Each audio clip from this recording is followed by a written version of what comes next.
오늘 우리에게 주시는 하나님의 말씀은 신약성경 마태복음 9장 14절로부터 17절까지의 말씀입니다. 그때에 요한의 제자들이 예수께 나와 이르되 우리와 바리새인들은 금식하는데 어찌하여 당신의 제자들은 금식하지 아니하나이까? 예수께서 그들에게 이르시되 혼인집 손님들이 신랑과 함께 있을 동안에 슬퍼할 수 있느냐? 그러나 신랑을 빼앗길 날이 이르리니 그때에는 금식할 것이니라. 생배 조각을 낡은 옷에 붙이는 자가 없나니 이는 기운 것이 그 옷을 당기어 헤어짐이 더하게 되며 새 포도주를 낡은 가죽 부대에 넣지 아니하나니 그렇게 하면 부대가 터져 포도주도 쏟아지고 부대도 버리게 됨이라. 새 포도주는 새 부대에 넣어야 둘이 다 보존되느니라. 할렐루야. 3주 만에 여러분들을 주님의 이름으로 문안하면서요. 어떻게 그동안 삶 속에서 하나님의 능력을 많이 경험하시고 그 은혜 많이 누리면서 사셨습니까? 저는 사실은 제가 백내장 수술을 했어요. 시술이죠. 수술도 아니고. 근데 아직 눈이 조금 회복이 덜 돼서 지금 쓴 안경이 도수가 잘 안 맞아서, 그래서 그것 때문에 지금 안경을 맞추려면 시간이 좀 더 필요하다네요. 그래서 망설이고 있다가 그래도 또 여러분들을 뵙고 싶어서 이렇게 그냥 말씀을 무작정 들고 섰습니다. 혹시라도 틀리는, 그러니까 성경 본문을 읽다가 틀린다든지 하는 부분, 여러분들 그전에도 그래서 그랬었고요. 이 포커스가 잘 안 맞아요. 그러니까 여러분들 조금만 양해해 주시기를 바랍니다. 제가 3주 전까지 그 출애굽기의 일기라고 할 수 있는 출애굽에서부터 가나안 앞에까지 갔던, 그러니까 1차로 정탐꾼들을 보냈던 그 시기까지에 대한 기간, 약 2년여 정도 됐었던 것 같은데요. 그 기간에 대해서 여러분들에게 말씀을 드렸습니다. 그 기간에 참 많은 일이 있었죠. 마라의 쓴물을, 그 다음에 아말렉과의 전투, 르비딤의 전투죠. 그 다음에 시딤 광야라든지 시내산에 올라가서 10계명을 받는데, 10계명은 제가 하나님을 사랑하라, 이웃을 사랑하라, 두 가지 계명이다. 그러면서 이제 그 믿지 않는 것, 그것이 과연 정탐꾼들이 들어가서 보았던 것과 저들이 믿는 것과의 차이, 하나님께서 주신 약속을 들은 것과 그것을 실제로 믿는 것과의 차이, 이런 이야기들을 지난 13주 정도 된 것 같더라고요. 그동안 여러분들에게 말씀드렸습니다. 이제 출애굽 후기 쪽으로 가야 되겠죠. 그래서 이제 정탐꾼들이 가서 40일을 정탐하고 와서 들어가면 안 된다. 그래가지고 하나님께서 분노하셔가지고 진노하셔서 하루를 1년같이 해서 40년 동안 너희가 광야 생활할 것이다 라고 말씀을 하셨는데, 요 40년 광야에 대한 부분은 조금만 나중에 하도록 하고요. 계속 그 얘기만 하면 또 그 얘기가 계속 그 얘기 같거든요. 그래서 신약성경으로 넘어와서 비유들을 한번 좀 찾아봤습니다. 예수님께 하셨던 비유가 약 39개 정도로 나타나는데, 어떤 비유는 또 마태복음에만 나왔고요. 어떤 비유는 마가복음에만, 또 어떤 비유는 누가복음에만 나왔는데, 의외로 또 요한복음에는 비유가 없어요. 딱 한 번 나오는 비유가 있습니다. 그리고 예를 들어서 마가복음의 비유는 대부분이 마태복음과 누가복음에도 다 같이 쓰였어요. 그리고 마태복음에만 있는 비유와 누가복음에만 있는 비유들이 몇 개가 있고요. 또 마태복음과 누가복음에 같이 있는 비유도 몇 개가 있고요. 그래서 꽤 여러 가지가 있는데, 앞으로 그 39개의 비유 중에서 약 20개, 근데 처음에 한 10몇 개 정도는 그 마태, 마가, 누가, 이 공관복음이라고 그러죠. 사복음서는 마태, 마가, 누가, 요한이지요. 그런데 공관복음, 공통된 관점에서의 복음서를 말할 때는 마태복음, 마가복음, 누가복음, 이 3복음을 이야기하는데, 이 공관복음에 공통적으로 기록되어 있는 비유들을 먼저 살펴보려고 합니다. 제가 오늘 여러분들에게 먼저 첫 번째 비유로 말씀드리려고 하는 것은 마태복음 9장 14절, 오늘 본문 14절부터 17절에 있는, 여러분들이 제일 많이 듣기로는 뭐라고 들었냐면은 새 천을 헌 옷에 덧대어서 기는 법이 없고, 그 다음에 새 술을 헌 가죽 부대에 넣는 법이 없다. 새 술을 헌 가죽 부대에 넣으면 터져버린다 라고 하는 이야기를 가장 많이 들으셨을 거예요. 그런데 사실 이 비유의 말씀은 14절에서부터 시작이 돼서 17절에 끝나거든요. 근데 14절에 나와 있는 말씀은 뭐냐면, 어느 날 바리새인들이 예수님에게 와서 질문을 합니다. 뭐라고 질문을 하냐면, 예수님, 당신이 뭐 선생으로서 남들 앞에 그렇게 인지도가 있는 것도 인정하고 다 좋은데, 세례 요한의 제자들도 금식을 했습니다. 하물며 우리도 금식을 합니다. 그런데 왜 당신의 제자들은 금식을 하지 않습니까? 라고 묻습니다. 왜 제자들이 금식을 하지 않느냐라고 묻는데, 이 부분에서 예수님이 이상한 이야기를 하시죠. 야, 신랑이 있는데 신부가 금식을 할 이유가 있겠냐? 얼마 있으면 신랑이 떠나게 될 거야.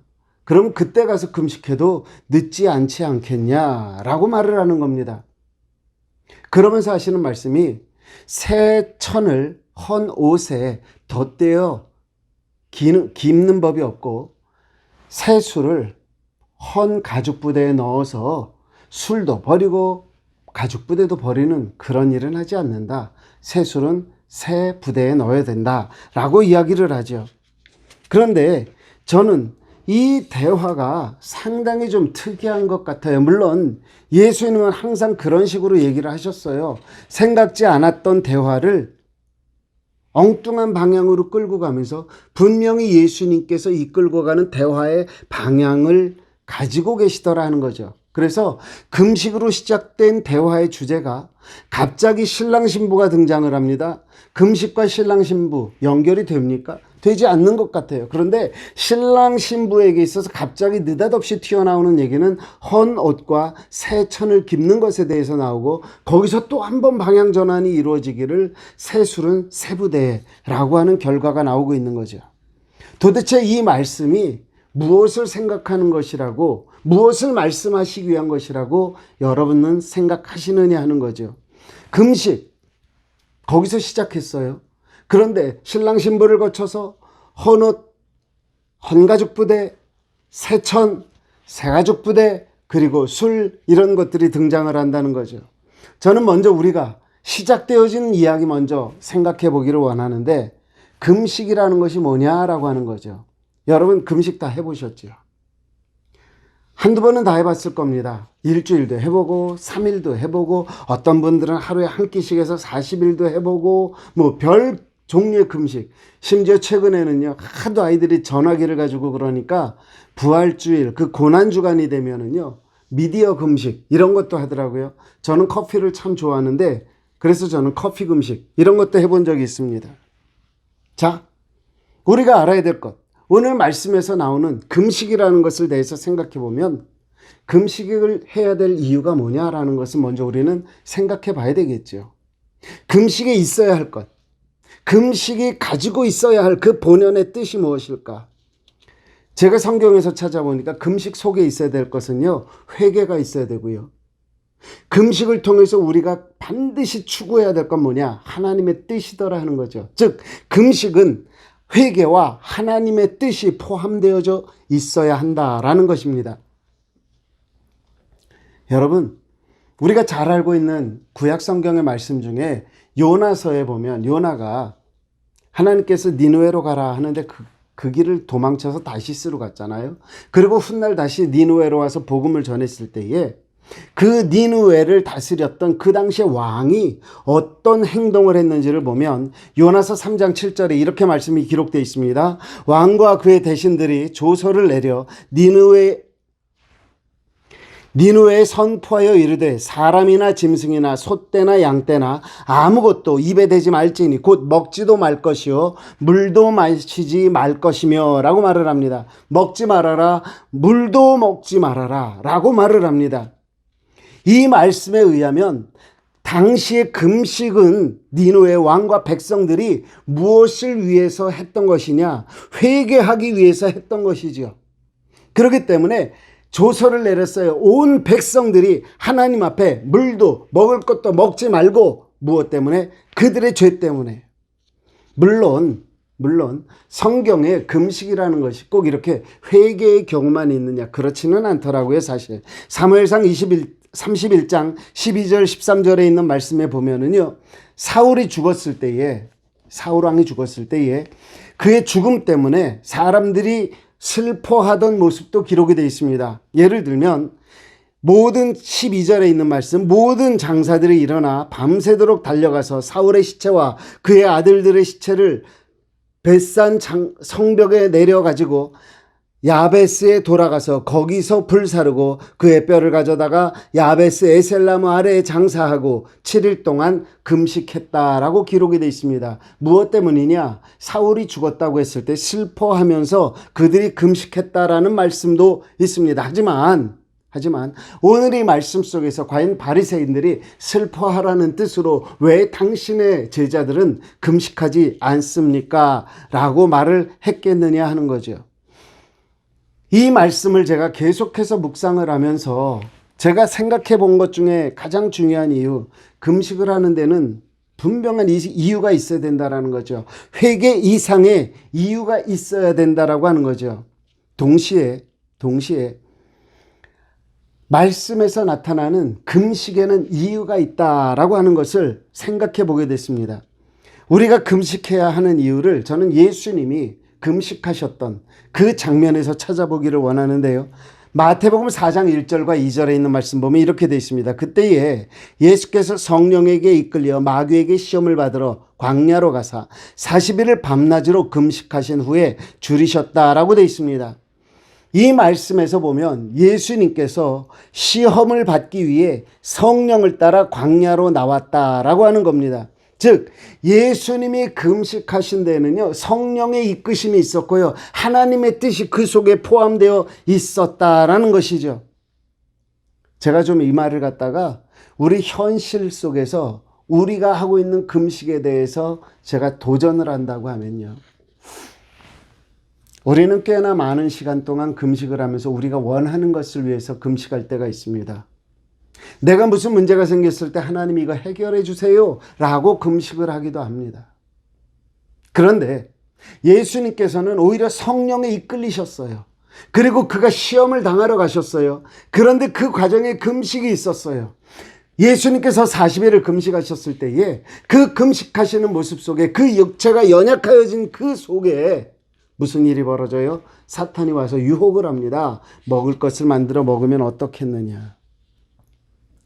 여러분, 저와 여러분들이 분명히 이 말씀을 우리의 가슴으로 받아들인다면 기억하고 생각하고 되새겨야 되는 건 뭘까요? 금식에는 이유가 있어야 돼요. 뭐라고요? 금식에는 회개가 있어야 돼요. 그것을 위하여 금식하는 거고요. 또 다른 이유가 있다고 하면 뭐라고요? 하나님의 뜻대로 이끌려서 하는 금식이어야 한다라는 거죠. 사실 구약 성경에는요, 우리에게 금식을 1년에 몇 번쯤 하라라고 하는 하나님의 말씀, 선지자의 강령이 있었습니다. 스가랴에서 보면은요, 금식해야 하는 때를 하나님이 정하신 것 같아요. 스가랴서 8장 19절에 있는 말씀 보니까 만군의 여호와가 이같이 말하노라. 넷째 달의 금식과 다섯째 달의 금식과 일곱째 달의 금식과 열째 달의 금식이 변하여 유다 족속에게 기쁨과 즐거움과 희락의 절기들이 되리니 오직 너희는 진리와 화평을 사랑할지니라. 여러분, 이 말씀을 보면 신기하지 않아요? 금식을 하는 데 있어서 달을 정했어요. 넷째 달의 금식, 다섯째 달의 금식, 일곱째 달의 금식, 열째 달의 금식 말씀을 하셨는데 유다 족속에게 기쁨과 즐거움과 희락의 절기들이 된다. 여러분, 금식이 여러분들에게 즐거움입니까? 내 육체를 쳐서 고통스럽게 해 나가는 것 아닙니까? 그런데 오늘 성경이 우리에게 주는 말씀은 뭐죠? 그 금식이 즐거울 수 있대요. 그러고 생각을 해보니까 모세가요, 시내산에서 하나님을 만나기 위해서 시내산에 올라가면서 40일 주야를 물도 마시지 아니하고 금식을 하잖아요. 그리고 돌판을 받아가지고 내려왔어요. 이스라엘이 우상을 섬기는 거예요. 거기다가 두 돌판을 집어 던졌어요. 그리고 다시 올라갔어요. 그리고 또 다른 40일을 금식을 했어요. 여러분, 40일 금식을 하고 나면은 회복 기간이 40일이라고 하죠. 아무리 빨라도 20여일은 지나야 될 거예요. 그런데 모세는 그런 과정이 없었어요. 내려와서 돌판 던지고 다시 올라갔어요. 그리고 40일을 있었어요. 80일 금식이에요. 어떻게 가능해요? 하나님이 함께 하시는 거죠. 그에게는 그 금식의 기간이 고통이 아니었어요. 하나님과 대면하는 황홀한, 아름다운, 감사하는 기쁨의 시간이었었다라고 하는 거죠. 그렇다고 하면 오늘 우리의 금식은 회개의 금식이 아니라면, 하나님의 뜻을 알기 위한 금식이라면 우리는 더욱 기뻐하고 감사하는 금식을 할 수 있어야 하지 않느냐 하는 거지요. 예수님의 제자들이 금식하지 않는다고 바리새인들이 질문을 하는데, 예수님은 여기서 느닷없이 방향을 전환시키는 겁니다. 그러면서 신랑이 있는데 왜 신부가 금식을 하느냐는 거예요. 그러면서 하는 말이 뭐예요? 신랑이 떠나면 신부들이 금식을 하게 될 것이다 라고 이야기를 하죠.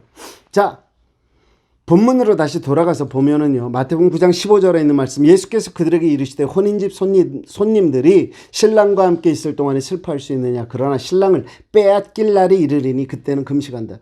여기에는요, 신랑이 없는 날에 금식한다고 하지 않았어요. 빼앗기는 날에 금식을 한다고 그랬어요. 신랑이 도망가는 상황이 아니라 빼앗기는 상황이라는 거죠.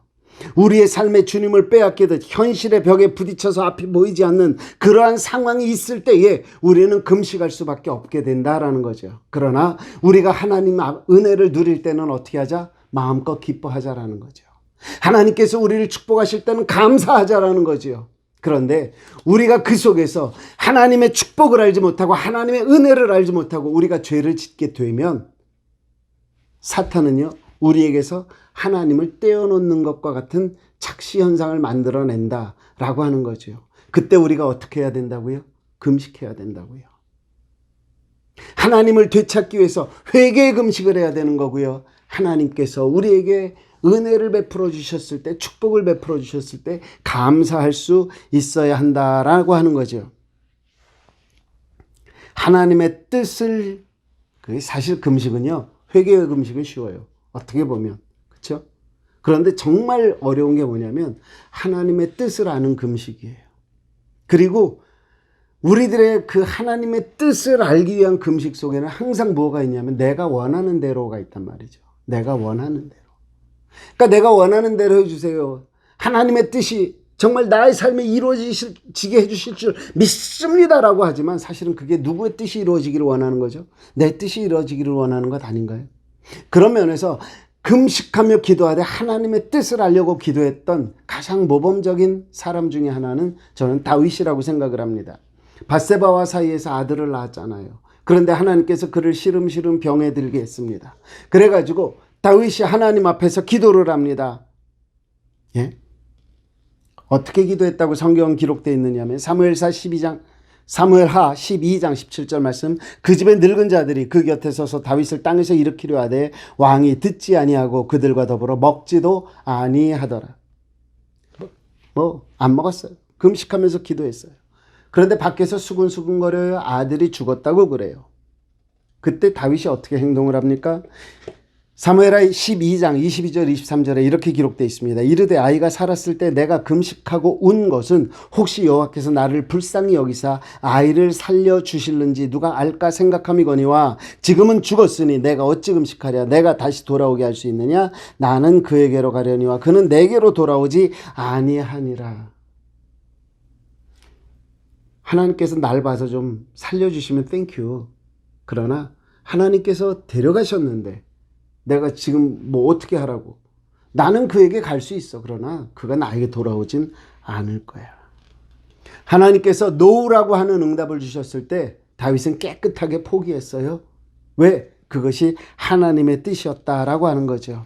한번 우리 돌아보자고요. 우리의 금식의 이유는 뭔가? 나는 언제 금식하는가? 정말 나는 내 죄를 깨닫고 회개하며 금식하는가? 한번 돌아보자고요. 또 내가 하는 금식은 과연 하나님의 뜻을 알기 위해서 하는 금식인가? 제가 저를 가르쳐 주신 은사 중에 조 목사님이라는 분이 계세요. 근데 저는 그분하고 개인적으로 앉아서 이야기를 나눠본 적이 없습니다. 근데 그분에게 제가 한번 이런 질문을 했어요. 목사님, 명예박사 받으니까 좋아요? 그랬더니 그분이 이런 대답을 하시더라고요. 내가 목사 안수 받을 때는 나 일주일 동안 금식하고 목사 안수 받았어. 그런데 내가 그 박사학위, 명예박사학위 내가 책을 좀 많이 썼잖아? 그렇다고 나한테 박사학위를 주겠다는데 나 먹을 거 다 먹고 갔어. 나에게 소중한 건 박사가 아니라 목사였어. 여러분, 우리는 무엇을 위해서 금식하지요? 하나님의 뜻입니까? 내가 원하는 그것입니까? 두 번째로 금식을 넘어서 오늘 본문 말씀 속에서 저는요, 율법, 헌 옷과 그것에 새로 되어져야 할, 기워져야 할 새천에 대해서 저는 율법이라는 것과 은혜라는 것으로 생각해 봤습니다. 그래서 제가 소제목을 붙일 때 이렇게 붙여봤어요. 율법적인 삶에서 은혜의 삶으로 가라라는 거죠. 자, 오늘 내용은요, 새 것과 헌 것이 다르다라는 거예요. 물론 새 것이 헌 것의 부족함을 채우는 부분이 될 수도 있겠지만 경우에 따라서 오늘 말씀은 뭐라 그래요? 그 새 것 때문에 헌 것조차도 더 망가질 수 있다라고 말을 하는 겁니다. 오늘 본문으로 돌아갑니다. 16절 17절에 있는 말씀 보면 생배 조각을 낡은 옷에 붙이는 자가 없나니 이는 기운 것이 그 옷을 당기어 헤어짐이 더하게 되며 새 포도주를 낡은 가죽 부대에 넣지 아니하나니 그렇게 하면 부대가 터져 포도주도 쏟아지고 부대도 버리게 됨이라. 새 포도주는 새 부대에 넣어야 둘이 다 보존되느니라.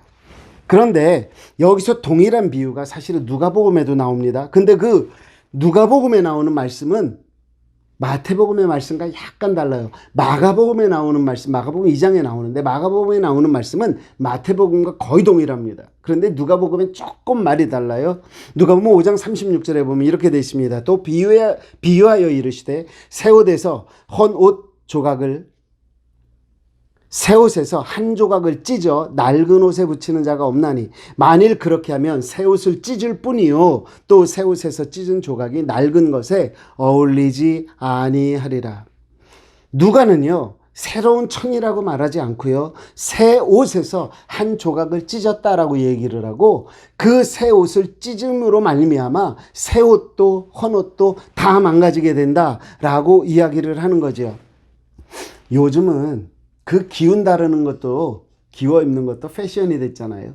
그래가지고 뭐 남자들 그 콤비 같은 거 겨울에 보면 여기다 이렇게 가죽으로 이렇게 된 것들도 있고 여자도 마찬가지입니다만 뭐 요새는 그 뭐죠 스웨터 같은 거에도 이렇게 가죽을 대가지고 덧입혀서 그렇게 해서 어떤 그 모양을 내고는 합니다. 그런데 제가 어렸을 때만 해도 기워 입는 거는 다반사였습니다. 그런데 여러분 아시잖아요. 양말을 기워 신는데요. 양말을 기워 신는데 일반 천을 갖다 하는 게 아니라 떨어져서 못 쓰게 된 양말이 있었잖아요. 그러면 그 양말을 잘 놔둬요. 그래갖고 그거를 또 잘라요 나중에. 그래갖고 필요한 부분을 갖다 이렇게 꿰매가지고 그렇게 해서 기워 입었습니다. 제가 미국에 와서 특별히 이제 그 테네시주에 있을 때에 그거 보니까 그 세탁소 하시는 분들이 이제 그 알터레이션을 하시잖아요. 그런데 천을 갖다가 이제 옷을 입고 다니다 보면 이제 바지 뒤쪽에 이렇게 많이 쉽게 달아서 해지잖아요.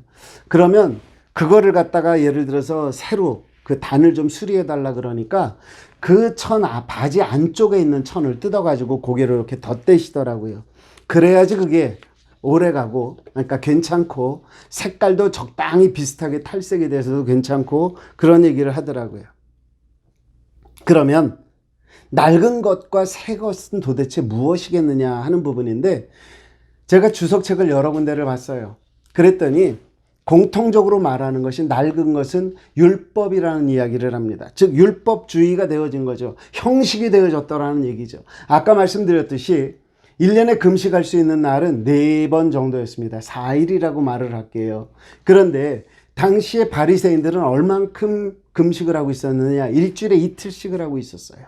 그러면서 하지 아니하는 사람들을 향해서 손가락질을 하고 있었던 겁니다. 성경 어디에서도 일주일에 이틀 하라는 그 금식에 대한 규정이 있었던 적은 없습니다. 즉, 이 율법주의가 오히려 뭔가가 잘못되어졌더라는 거죠. 제가 이렇게 묻죠. 여러분, 율법이 우리를 구원할 수 있다고요, 없다고요? 사도 바울의 표현에는요, 그것이 우리의 죄를 돌아보게 하는 거울과 같다라고 이야기를 하셨어요. 율법은 우리의 죄를 깨닫게 하는 거예요. 크고 첫째 되는 계명 뭐예요? 하나님 사랑. 동일한 계명으로 하나님께서 우리 주신 귀한 계명 뭐예요? 이웃 사랑. 이 계명이에요. 그런데 이 계명을 다 회파시켜버리고 뭐만 남았다? 형식만 남았다라는 거죠. 어떤 형식? 일주일에 금식 2번을 해야 된다라는. 누가적인 표현으로 얘기를 하면요, 그 헌옷을 고치기 위해서 새 옷을 망가뜨리는 게 맞느냐 하는 거죠. 그래서 새 옷을 찾아봤더니 이거는 은혜로 표현이 되는 거예요. 예수 그리스도로 말미암은 은혜, 그 은혜를 율법에다 맞추면서 쏟아버릴 수 있겠느냐라고 하는 거죠. 여러분, 예수님은 우리에게 은혜를 율법으로 망치라고 말씀하신 적이 없으세요. 오히려 율법을 내가 완성시키러 왔다라고 말씀을 하셨는데, 그 율법의 완성이 뭐예요? 하나님의 은혜, 하나님의 축복을 경험하는 거 아니냐라는 거죠. 여러분, 물론 형식은 중요해요. 형식은 중요한데 저는 이런 생각도 한번 해본 거예요. 뭐냐면, 무엇이 우리에게 진짜 은혜냐라고 하는 거죠. 무엇이 진짜 은혜냐.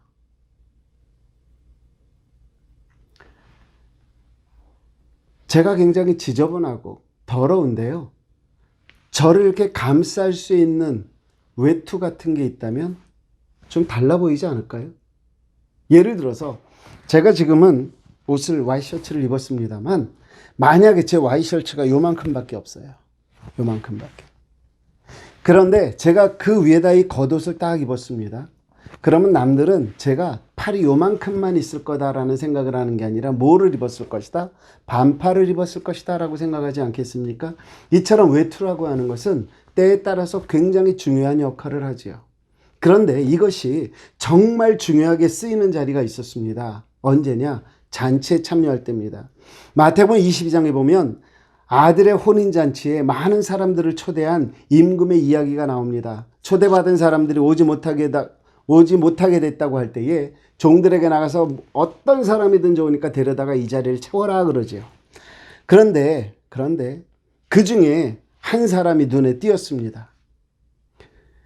마태복음 22장 11절 이하에 보니까 이렇게 되어 있습니다. 임금이 손님들을 보러 들어올새 거기서 예복을 입지 않은 한 사람을 보고 이르되 친구여 어찌하여 예복을 입지 않고 여기 들어왔느냐 하니 그가 아무 말도 못하거늘 임금이 사환들에게 말하되 그 손발을 묶어 바깥 어두운 데에 내어 던지라. 거기서 슬피 울며 이를 갈게 되리라. 여러분, 헌옷이 율법주의면요, 새 옷은 예수님의 가르침으로 인한 믿음으로 말미암은 구원의 은혜, 이렇게 표현할 수 있습니다. 하나님께서 우리에게 그거를 주신다고요. 예수 그리스도를 믿음으로 말미암은 구원을 주신다고요. 구원의 옷을 주신다고요. 그런데 구원의 옷은 던져버리고 율법 안에서 허둥거리면서 그것이 옳은 것으로 착각하고 있는 것을 말씀하고 있는 겁니다. 바리새인들은 별거를 가지고 다 트집을 잡았죠. 한 번은 예수님의 제자들이 떡을 떼면서 손을 씻지 않았다고 그것 가지고도 트집 잡은 적이 있죠. 마가복음 7장 3절 이하에 보니까 바리새인들과 모든 유대인들은 장로들의 전통을 지켜 손을 잘 씻지 않고서는 음식을 먹지 아니하며 또 시장에서 돌아와서도 물을 뿌리지 않고는 먹지 아니하며 그 외에도 여러 가지를 지켜 오는 것이 있으니 잔과 주발과 놋그릇을 씻음이러라. 이에 바리새인들과 서기관들이 예수께 묻되 어찌하여 당신의 제자들은 장로의 전통을 준행하지 아니하고 부정한 손으로 떡을 먹나이까. 자, 여기서 보세요. 바리새인들과 모든 유대인들은 장로들의 전통을 지키어, 그렇죠? 5절에 가서 보면 당신의 제자들은 장로들의 전통을 준행하지 아니하고, 자, 장로들의 전통이 하나님의 율법이었습니까? 그들이 만들어낸 전통입니다. 그런데 예수님한테 와서, 하나님이신 예수님한테 와서 왜 이거를 지키지 않습니까? 이게 여러분 말이 된다고 생각을 하십니까? 제가 이렇게 물을게요. 여러분들은 옛날에 어쩌다 한번 은혜 받은 그 옛날의 은혜에서 아직 그거 울고 먹으면서 신앙생활하고 있습니까? 아니면 하루하루 말씀을 보면서 그곳에서 하나님이 주시는 은혜 속에 감격해서 살고 있습니까? 제가 오늘 아침에 말씀 묵상을 하다가, 지금 이거 녹화하는 날이 오늘 19일 토요일입니다. 제가 말씀 묵상을 하다가 그 가슴에 붙이는 흉배가 나왔어요, 오늘. 그래서 이제 무슨 실로 꼬매고 있는데 전 그런 건 모르겠어요. 근데 그 흉배가 어디 가는 거예요? 가슴에 가는 거예요. 그런 생각이 들더라고요. 내 심장에 뛰는 대로 하는 것이 아니라 하나님께서 주시는 마음으로 하는 것이다. 하나님이 주시는 믿음으로 하는 것이다. 하나님보다 앞서가서도 안 되고 하나님을 밀어내서도 안 된다. 나는 하나님을 따라가는 것이다. 제가 그 구절을 한두 번 받겠습니까? 깨달아지더라고요. 제가 왜 이런 말씀 드려요? 우리가 과거의 신앙에 묶여 있는 한 우리는 그다음 말 안 할게요. 제가 좋아하는 말씀이죠. 고린도후서 4장 16절 말씀. 그러므로 우리가 낙심하지 아니하노니 우리의 겉사람은 낡아지나 우리의 속사람은 날로 새롭도다. 여러분, 형식주의, 율법주의 혹은 과거에 체험한 과거, 요즘 표현으로 라떼주의 벗어나십시오. 옛것에서 새것으로 넘어가십시오. 새로운 은혜를 찾아서 날마다 한 걸음 나아가십시오.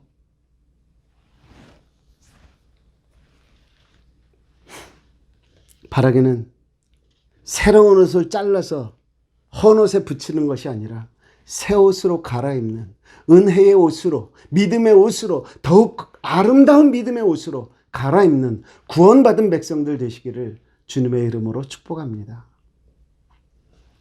제가 말씀을 준비하면서 고민에 빠졌습니다. 왜요? 도대체 새술이 뭘까? 이거 저한테는 심각한 거예요.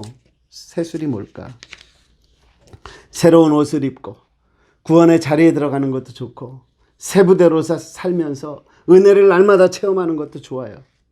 그런데 도대체 새술이 뭘까? 진짜 오랜 시간을 묵상을 했고요. 그러면서 다 어느 날 스치면서 깨달은 게 있습니다. 새술은 성령이다. 사도행전에 가서 보면요, 예수님이 승천하시면서 제자들에게 너희들은 모여서 기도해라 그러잖아요. 그래서 저들이 기록에 의하면 마가의 다락방에 모여서 120여 명이 기도했다 그랬죠. 근데 그때 성령이 임했어요. 그 성령이 임한 것을 보고 사도행전 2장 13절에 사람들이 이렇게 말했습니다. 또 어떤 이들은 조롱하여 이르되 그들이 새 술에 취하였도다. 무엇에 취해요? 새 술에 취했다라는 거죠. 여기서 새술이라고 하는 단어 헬라어는요, 글레오코스라는 말인데요. 이거는요, 번역을 어떻게 했냐면 한국말에서, 그러니까 사전의 번역은 포도에서 짜낸 달콤한 과즙, 달콤한 포도주라고 하는 의미가 있습니다. 영어 성경에 보면 new sweet wine 이렇게 되어 있습니다. 그러니까 성령 받은 모습을 저들이 새 포도주에 취했다. 달콤한 새 포도주에 취했다라고 하는 것을 이야기를 하고 있습니다. 그런데 사실 오늘 본문 말씀 마태복음에 있는 말씀에는요. 그냥 포도주라고 돼 있어요. 새 포도주, 그것도 new wine이라고만 되어져 있습니다. 술이라고 하는 것은 그 당시의 모든 문화가, 이스라엘의 문화가 포도주를 기반으로 한 거였기 때문에 이 차이에 대해서는 제가 말씀드리고 싶지 않습니다. 단 술이라고 하는 것이 가지는 능력을 한 번쯤은 여기서 옆으로 한번 돌아가면서 생각해 보자고요. 술, 제가 이제 학교 다닐 때 연극을 좀 했었습니다. 근데 연극을 하면서 연극 연출자가 이제 저희들을 가르치면서 그런 표현을 하더라고요. 한국 사람들이 제일 잘하는 연기가 하나 있대요. 그게 뭔 줄 아십니까? 뭘 것 같으세요? 술 취한 연기를 제일 잘한대요. 술을 안 먹는데도 술 취한 연기 시키면 아주 잘한대요. 왜 그런가 생각해 봤더니 너무 흔해요. 술 먹고 주정 부리는 사람들이 우리 생활 속에 너무 흔한가 봐요. 그래서 그렇게 잘한대요. 그런데 여러분 그거 아시죠? 술을 먹는데 처음에는 사람이 술을 먹다가 조금 지나면 술이 술을 먹다가 마지막엔 술이 사람을 먹어버린대요. 그 말이 뭐죠? 처음에 술을 마실 때는 내가 어느 정도 조절이 가능해요. 조금 더 마시면 이게 뭐 그냥 먹는 거죠. 마지막에는요. 술 기운에 나는 이성을 잃어버려요. 표현대로 하면 필름 끊기는 거, 뭐 그런 거죠. 유대 탈무드에는 뭐 거기에 여러 가지 피가 섞였대요. 그래가지고 뭐 원숭이 피도 섞고 개 피도 섞고 그래가지고 뭐 이런데요. 그런데 처음에는 뭐 개 피가 섞였대나 그래가지고 뭐 막 소리가 커지고 막 그런데요. 근데 마지막에 원숭이 피 때문에 사람들이 한마디로 우스꽝스러운 짓을 한다. 뭐 이런 표현을 하고 있는 것을 우리가 보죠. 제가 드리고 싶은 말씀은 뭐냐. 술이 들어가고 나면 사람은 스스로를 통제 못하고 무엇에 의해서 움직인다? 술 기운에 의해서 움직인다라는 거죠. 자, 그러면 우리가 새 술을 마셨어요. 성령을 받았다고요. 그러면 누구의 힘으로 살게 되겠습니까? 성령의 힘으로 살게 됩니다. 자, 이 성령을 갖다 율법주의에다 집어넣으면은 율법주의 망가져요. 그리고 율법주의적인 성령을 체험을 하려고 할 때는 성령도 못 받아요. 되는 게 없는 거죠. 그러고 나면은 오늘 이 새 술이라는 것이 이해가 좀 되시느냐 하는 거죠. 언제부턴지 현대인들은요, 신앙생활을 하면서 뭐라 그럴까요? 지적인 신앙생활 뭐 이따위 소리를 하는 경우를 봐요. 제가 이따위라고 표현했다고 저한테 트집을 잡으셔도 할 수 없어요. 왜 그러느냐? 여러분, 왜 제가 그렇게 이야기를 하냐면 신앙생활 하는데 어떤 틀을 만들어 놨어요. 그래서 이거보다 넘어가면 광신자라고 하는 딱지를 붙여버리더라고요. 미친 거래요, 그건. 근데 예수 그리스도를 믿으면서 미치지 않을 수 있나요? 예를 들어 볼게요. 신약성경에 삭개오가 있잖아요. 예수님을 믿었어요. 그가 예수님을 만났어요. 그리고 나서 어떻게 했어요? 자기 재산을 절반을 팔아가지고 가난한 자들에게 주겠대요. 뺏은 거는 4배로 갚아주겠대요. 그래, 그건 예수님이나 만났으니까 그러지. 아니요. 바나바 같은 사람은 어떻게 했는데 자기 전 재산을 팔아서 사도들 앞에 두고요. 자기는 전도하러 다니잖아요. 미쳤어요? 안 미쳤어요? 미쳤어요. 누구한테 미쳤어요? 적어도 예수 그리스도 하나님에게 미친 거죠. 오늘날은 그런 사람이 있으면 뭐라고 부른다? 미쳤다고 부른다. 제정신이 아니라고 부른다. 하나님 그렇게 믿는 게 아니다라고까지 심지어 이야기를 하는 것을 들을 수 있습니다. 그러면서 자기는 지혜롭게 신앙생활하는 척 합니다. 왜 그런 줄 아세요? 왜 사람들이 그런 모습으로 신앙생활하는지 아시느냐고요. 이스라엘 백성들에게 왕이 없었을 때에 하나님께서 저들에게 사사를 보내주시잖아요. 그 사사 시대에 사사기 21장 25절에 이렇게 기록되어 있습니다. 그때 이스라엘에 왕이 없으므로 사람이 제각기 자기의 소견에 옳은 대로 행했다. 누구 생각대로 했다는 얘기예요? 자기 생각대로 했다는 거예요. 하나님의 뜻대로 하려고 하지 않았어요. 자기 생각대로 했어요. 자, 그러면 이제 얘기가 되나요? 금식 얘기를 했어요. 너는 금식 뭐 때문에 하는데? 예수님 물으시는 거예요. 금식 뭐 때문에 하는데? 율법주의, 형식주의, 장로들의 전통? 웃기지 마. 금식은 뭐 때문에 하는 것이다? 하나님의 뜻을 알기 위해서 하는 것이다. 네 죄를 회개해야 하나님이 거기에 하나님의 뜻을 부어주시지. 그 금식에서 이어지는 게 뭐죠? 네가 가진 율법주의 가지고 네가 하나님을 알 수 있을 것 같아? 네가 하나님을 알려면 어떻게 해야 되는지 알아? 성령 받아야 돼. 성령 받기 위해서는 율법주의가 아니라 어떻게 해야 돼요? 말씀주의.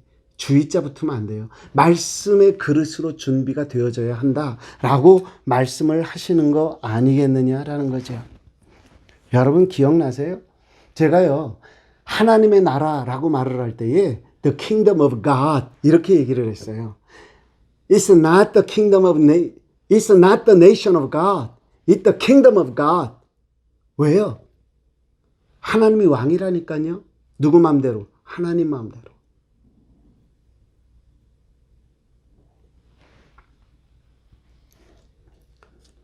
사도 바울은 우리에게 이렇게 말하죠. 로마서 16장 17절과 18절에 있는 말씀 보니까 형제들아 내가 너희를 권하노니 너희가 배운 교훈을 거슬러 분쟁을 일으키거나 거치게 하는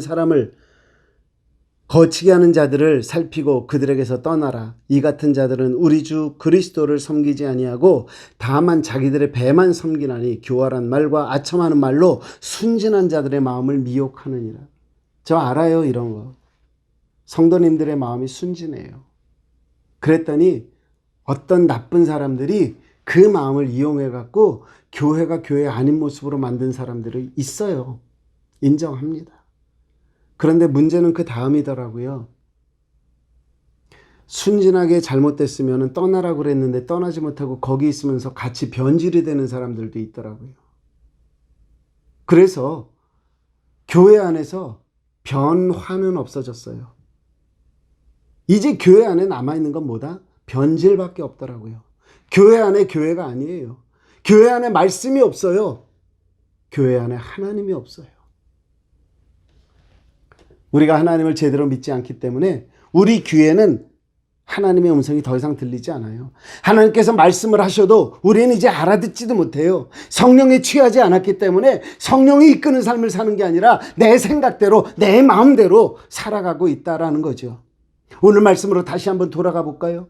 바리새인들이 문제 삼던 금식은 무엇을 위한, 누구를 위한 금식이었어요? 주님은 이 금식의 문제에서 우리에게 무엇을 말씀하고 계셔요? 회개해라.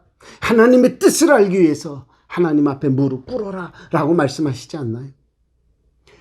느닷없이 헌 옷, 새 옷까지, 새 옷을 찢지 말고 새 가죽 부대에 이것을 통해서 우리 주님은 무엇을 말씀하셔요?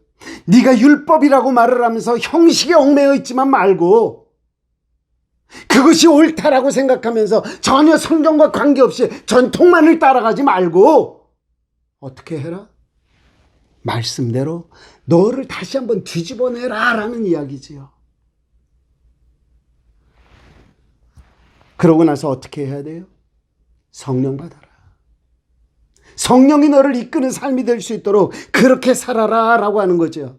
여러분, 금식보다 중요한 거 지금 내가 신앙적으로 어떤 자리에 서 있느냐 이거를 깨닫는 것이 더 중요하지 않습니까? 나는 율법에 의한 신앙인입니까? 날마다 겉사람이 후패할지라도 속사람이 새로워지고 있는 참된 은혜의 복음의 신앙인입니까? 이러한 신앙인이 되기 위해서 저와 여러분들에게 필요한 게 뭐라고요? 성령의 임재하심, 성령의 함께하심, 성령의 기름 부으심, 이것이 우리 모두에게 필요하지 않느냐 하는 거죠. 하나님은요, 상식적인 그리스도인을 원하지 않으세요. 왕이라니까요. 당신 마음대로 할 수 있는 성도를 원하세요.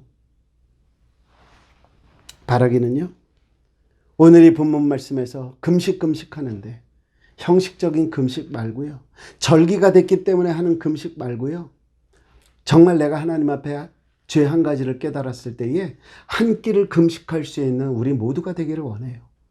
또 내가 살면서 정말 하나님, 내게 이런 깨달음이 주어졌는데 이게 하나님의 뜻입니까? 알고 싶습니다 할 때에 그 한 끼를 금식할 수 있는 우리가 되어지기를 원해요. 그럴 때 우리는 더 이상 헌 옷가지가 아니에요. 우리는 새 옷이 될 수 있고요. 새 가죽 부대가 될 수 있고요. 하나님께서 그 위에 기름 부으실 때에 우리는 어떤 일을 할 수 있어요? 하나님이 원하시는 일을 할 수 있다라는 이야기죠. 하나님은 오늘도 하나님께 영과 진리로 예배하는 자를 찾으신다 그랬잖아요. 그렇다고 하면 무슨 말이 돼요? 하나님은 오늘도 새 가죽 부대로 준비된 자, 새 옷을 입고 나를 맞이하러 나오는 자, 준비된 자를 찾고 계시는 것 아니냐? 내가 성령을 부어주리라. 아무쪼록 형식에서 벗어나서 말씀으로 돌아가고요. 그로 말미암아 하나님께서 나에게 채워주시는 은혜를 경험하고 성령의 손에 붙잡혀서 하나님의 뜻을 이루며 하루하루 살아갈 때에 하나님의 군사로 인침받고 하나님에게는 영광, 이 세상 사람들에게는 하나님의 자녀됨을 나타내는 우리 모두가 될 수 있기를 주님의 이름으로 축복합니다. 좋으신 아버지 감사합니다. 형식적인 신앙인에서 머무르지 말게 하시고 과거에 은혜 받은 자리에서 머무르지 말게 하시고 이 자리에서 벌떡 일어나 하나님의 말씀으로 돌아가게 하시고 하나님의 말씀 속에서 깨달아지는 은혜 속에 죄를 깨닫거든 금식하게 하시고 하나님의 뜻을 알기 원하거든 금식하게 하셔서 하나님께서 세우실 때에 아버지 하나님께서 붙잡으실 때에 주님 내가 여기 있습니다. 주님 앞에 무릎 꿇게 하시고 하나님께서 성령 부어주실 때에 그 성령으로 말미암아 상식적인 그리스도인이 아니라 그리스도의 몸된 교회로서의 성도, 하나님의 종으로서의 성도들 될 수 있도록 우리 모두를 붙잡아 주시고 인도하여 주시옵소서. 감사합니다. 예수님 이름으로 축복하며 기도합니다. 아멘.